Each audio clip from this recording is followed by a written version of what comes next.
cops knew from the jump that it was probably related to Jay getting shot, but his homies were still allegedly sliding through Bogalusa looking for Opps. That night, another shooting went down. Oh, nah, that low, boy. You see that 38 special, boy? You know it's over with. Let me hold up, boy. Boy, that nigga is trying to get somebody going, keep them shells, throw them shits away when he done. You heard me? His homies were still allegedly sliding. Y'all looking like, oh, that old ass gun. Y'all don't know. Bogalusa looking for Opps. You see one of these, bro? You looking at an OG real life smacker. You heard me? This shit got bodies on it. I don't know about who holding it, but that, nah. This shit been through something right here. That night, another shooting went down after someone pulled up to another house. Well, y'all seen that police boy? His ass bald-headed? And started letting off shots. Play it off. Everyone made it out of the situation over in the front. without getting hit, but it was clear that Jay's death was already having a massive impact on the town. Rap fans were shocked when the news broke about Jay's murder. He was on his way up in the industry and was racking up millions of streams every time he dropped. Jay was working with huge rappers like Lil Durk and Boosie Badass, and nobody expected him to get taken out like that. But that's only because the deadly street beef Jay was wrapped up in hadn't been all over the news, so fans had no idea what was really going on in JayDaYoungan City. Bogalusa and all the towns around it are small, and most of the time when people hear about Louisiana, it's news coming out of Baton Rouge or New Orleans. So what most of Jay's fans didn't know is how active the streets of Bogalusa really are. So we're breaking down the crazy story that was going down behind the scenes. Jay and his homies repped a crew in Bogalusa called 23, but his death might have been because of another set they were cool with called La Familia, aka FG. La Familia's clicked up with 23 and another set called Hunger Gang. La Familia has affiliates all over the area around Bogalusa, and a few years ago, they started beefing with a set called Purple City Boys, aka PCB, from a town called Roseland. According to reports, La Familia and Purple City Boys didn't have any issues back in the day, but that all changed around. Who y'all think started the beef though, Chuck? You feel me? Y'all think it was La Familia or the Purple Boys? Around 2019, and the situation turned deadly. A rapper from La Familia named 700 Jeezy started beefing with a dude from Purple City Boys named Ty Keith. I was wrong. Just started the whole time. Shit crazy. Nobody outside of the situation knows what was really going down behind the scenes, but the cops say that Jeezy and Ty Keith started dissing each other, and in 2020, one of them ended up dead.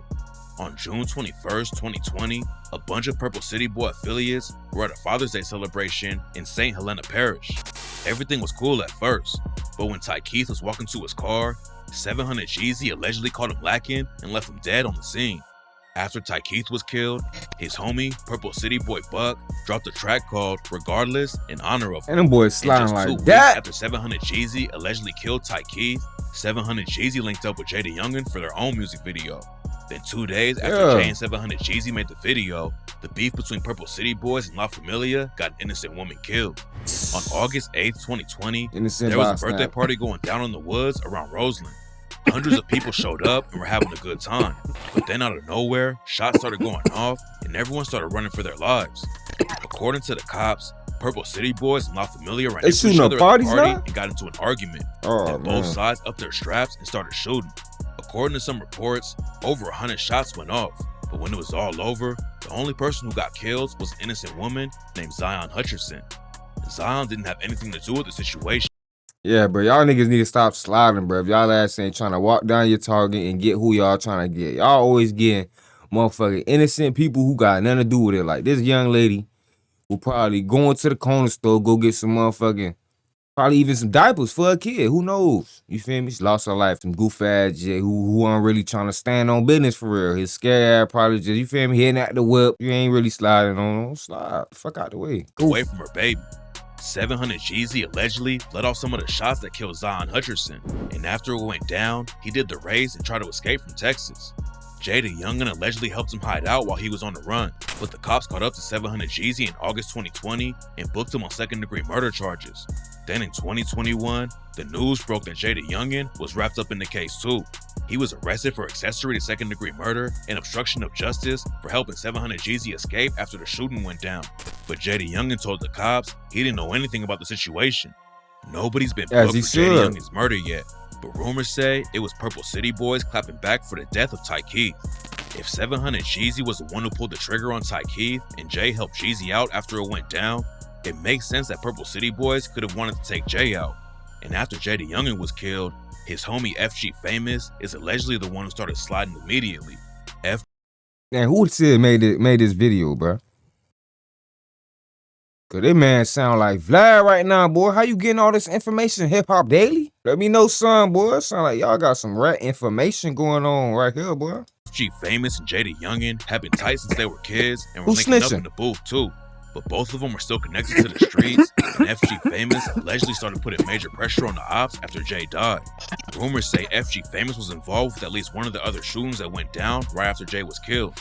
And on the track, In the Name of 23, he raps, "That was my brother, nigga. What the fuck you think? I ain't gonna slide. I'm trying to flush a nigga. You fucking with that side, and you gonna die. I swear I wish I was right there. I would've cut back with my 9. And that song was great. Put on the shelf. I like that one song. That first song he dropped when that boy JayDaYoungan had died. That shit was pressure though. I remember that shit. I don't know the song exactly, but that shit was straight though. He tried to drop some shit after that too, but I'm gonna be real, it wasn't it? That shit was straight garbage. But hey, it be like that. We ain't gonna stop slinging that iron. At least he dropped the other one. I'm trying to put one in his mind. You gotta feel how I just felt. On 23, bitch, I'ma ride. FG Famous had been in the trenches since he was a kid, and the ATF had been on this case for a while. That boy said he gonna slide and he stood on business, you feel me? He did that. Before JayDaYoungan died, the cops in Bogalusa tried to pull FG Famous over. That boy slid the same day, now they but FG Famous tried to do the dash and started speeding over 100 miles an hour through the town. Then he ditched his car and tried to hide underneath a house. And that's where the cops found him with a pound of weed and 2 guns. FG Famous was out of jail when JayDaYoungan got shot. So the feds came through. You gonna jump out the car, you gonna take some pounds with you? I get the pole, you feel me? You take the pole, you probably wanna duck it off or some shit, get rid of it, you feel me? You finna take the pounds and hide the pounds with you. When arrested him in New Orleans while he was shopping for something to wear at Jay's funeral. And now he's facing a way bigger case too. In February 2024, news broke that a bunch of JayDaYoungan's homies were getting hit with the Rico case. The feds have been investigating them for years and claim they've been running drugs and guns all over Louisiana, killing Opps, and way more. One of the dudes named in the indictment is Kelzon Clark, aka Boo. JayDaYoungan allegedly shouted him out on the track Evil when he raps, "Who claim they gon' step for you? Heard these bitch ass niggas tripping. Shit, I know just what to do. Pull up with my cousin Boo. Might send shots hanging out the roof." It's not clear if the Rico indictment is gonna cover the shootings that went down after Jay was killed, but the cops have been investigating his homie since 2017. He said after the cops was killed? Nah, hold on. This ain't no Rico, but them boys going under the jailhouse now. Hold up, they killed cops? JayDaYoungan allegedly shouted him out on the track Evil when he raps, "Who claim they gon' step for you? Heard these bitch ass niggas tripping. Shit, I know just what to do. Pull up with my cousin Boo. Might send shots hanging out the roof." It's not clear if the Rico indictment is gonna cover the shootings that went down after Jay was killed, but the cops have been investigating his homie since 2017, and obviously they think they have enough evidence to bring down the whole crew. Okay, no, they didn't say that. I thought they said that. Well, for the say it's over with. Jay had been in the trenches for a long time. Oh yeah, they saw. Even after he popped off in the rap game, he was getting caught up in legal drama. Back in 2019, the cops pulled him over and found weed and oxy pills in his whip. Plus one of his homies in the car with him had a gun. Jay was supposed to be performing at Rolling Loud. See, that's what I don't get, bro. You feel me? The cops go pull him over, and how they know his homie had a gun? Who got pulled over? See, nah, bro. I ain't gonna lie, bro. I feel like everybody need to go study, bro. Everybody need to go learn at least one little law today. At least learn. Shut the fuck up. If y'all learn anything from the screen, tell me right quick in the comment. Everybody just say shut the fuck up. STFU or something. You feel me? Stop talking. Which would have been a huge win for his career, but he missed the show because he got booked. Then in March 2020, the cops raided JayDaYoungan's house after he allegedly put hands on a pregnant woman. When the police pulled up, Jay tried to hide in the attic, but they found him up there and took $24K in cash from his crib too. Damn. 2021 was an even crazier year for Jay.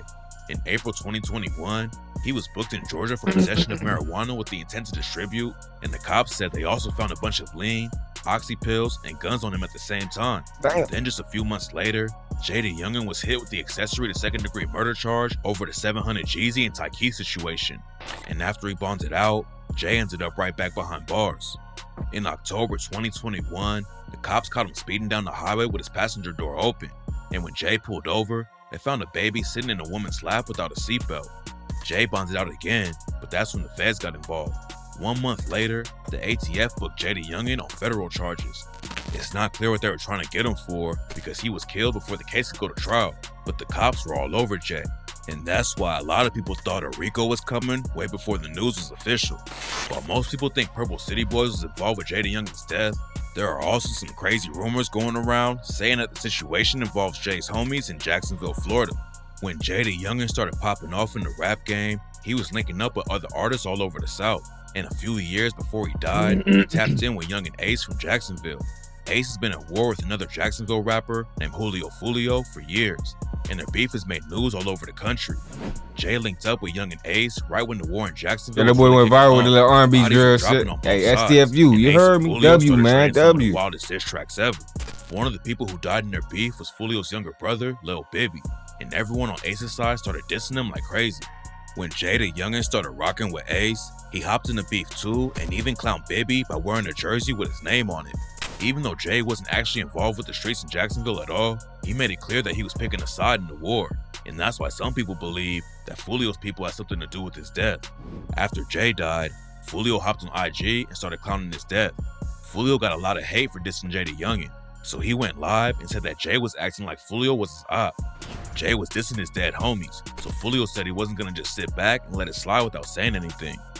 Fulio and his crew have allegedly caused all kinds of violence in Jacksonville, but there's no evidence that they were actually involved in Jay's murder.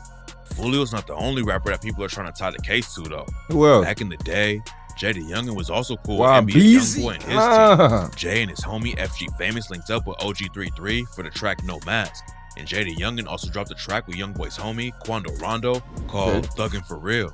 JayDaYoungan and Youngboy ended up making some music together too, but there was drama going down behind the scenes. Jay posted a snippet of an unreleased track that he had with Youngboy, and Youngboy hopped in the comments and told him to delete it. After that, Jay started airing everything out and claimed that Youngboy was upset because Jay was hooking up with Youngboy's ex. JayDaYoungan dropped the track 38K and rapped, "I'm in my bag and niggas pissed, and plus he mad about a bitch. When I was fucking on his hoe, he was steady asking me about shit and begging me to leave her alone. This nigga acting like the bitch." Then Jay took another shot at Youngboy for making the comment about the track and said, "You put that pussy comment on my post."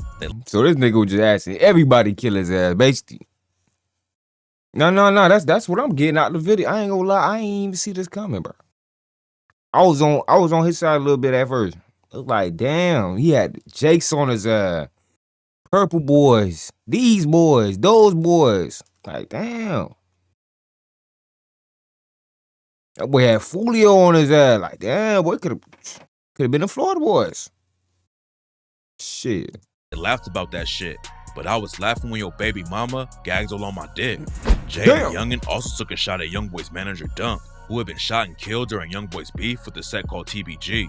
Dump and Youngboy were really tight, so Jay started off his 38K track with the line, "And I don't dump no ashes either. Finna get real disrespectful. I don't give a fuck." JayDaYoungan even shouted out Young and Ace's homie K-So on the track. K-So is allegedly one of the deadliest guys in Ace's crew, and on 38K, Jay was talking about sending them on hits with the line, "Draco, tell them niggas lay low. I say go, my shooters, they gon' take souls. And I know a real stepper, shout out K-So. And I know a real hoe, they call him Baby Joe." Youngboy allegedly clapped back at Jay on the track "Step on Shit" when he rapped, "Pussy nigga scared to be in the beef, lying like he in the streets, knowing he'll be dead if we knew just where he was, so we been stepping on them ducks." But after that, the beef pretty much died down. There's nothing linking Youngboy or his crew, but the rumors started flying after a video came out showing JayDaYoungan's family and friends listening to 38K during Jay's funeral. No one knows for sure, but it doesn't really make sense for Youngboy to be involved with the situation at all. JayDaYoungan weren't beefing that hard, and nobody had been hurt or killed over the drama. So Youngboy sending shooters all the way out to Bogalusa over a couple of disses doesn't make sense. Shit. But now Jay's homies are all facing a Rico case, and people almost always start flipping when the whole crew gets wrapped up like this. Pretty much nobody beats a Rico if they take it to trial, so some of the dudes will probably start telling everything to get a plea deal. And maybe then, Jay's fans will finally know who took him out right before he had the chance to really blow up.